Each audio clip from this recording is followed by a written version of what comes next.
एक दिन चालाक बाघ ने भोली बकरी को अपने दोस्त के घर चलने का निमंत्रण दिया। बकरी खुश होकर मान गई। रास्ते में उन्हें एक दलदल मिला। बाघ अंदर से डर रहा था, लेकिन सीना तानकर बोला, मित्र बकरी, तुम तो बहुत डर रही हो। बहादुर बनो और पहले तुम पार करो।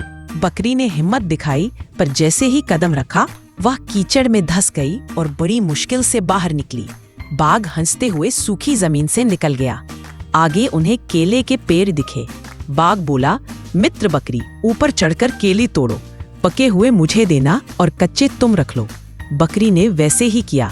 बाघ ने स्वाद से खाए और बकरी भूखी रह गई। थोड़ी दूर पर एक चमकता हुआ काला कोबरा पड़ा था।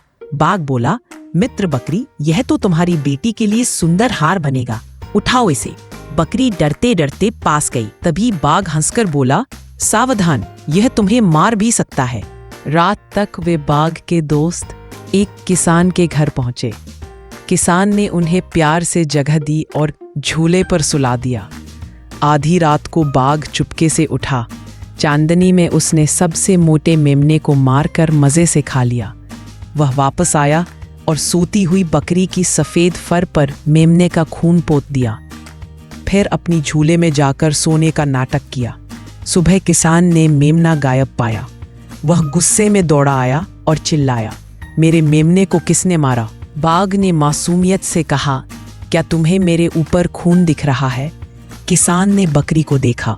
उसका पूरा शरीर खून से सना था। चोर, किसान चिल्लाया और बेचारी बकरी को इतना मारा कि वह जान बचाकर भागी। तभी से लोग किसी भोले भाले को बकरी कहने लगे। कुछ दिन बाद बाघ ने चालाक बंदर को वही निमंत्रण दिया। बंदर हंसते हुए मान गया। दलदल पर पहुंचकर बाघ ने वही चाल चली। मित्र बंदर, तुम डर रहे हो, बहादुर बनो और पहले पार करो। बंदर ने हाथ बांध कर कहा, पहले तुम जाओ। बाघ ने कदम रखा और कीचड़ में धंस गया।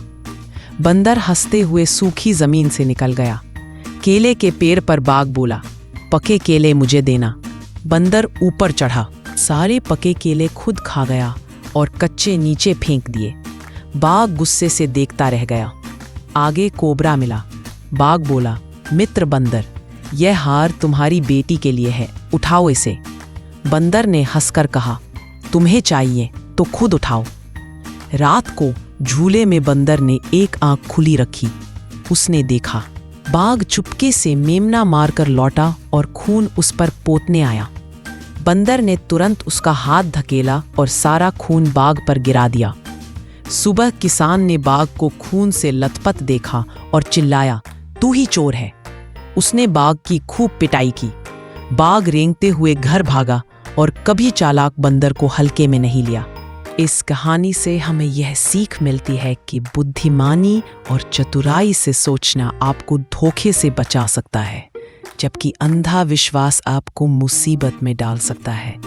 हमेशा बिना सोचे समझे किसी का पीछा करने के बजाय अपनी समझ का इस्तेमाल करें।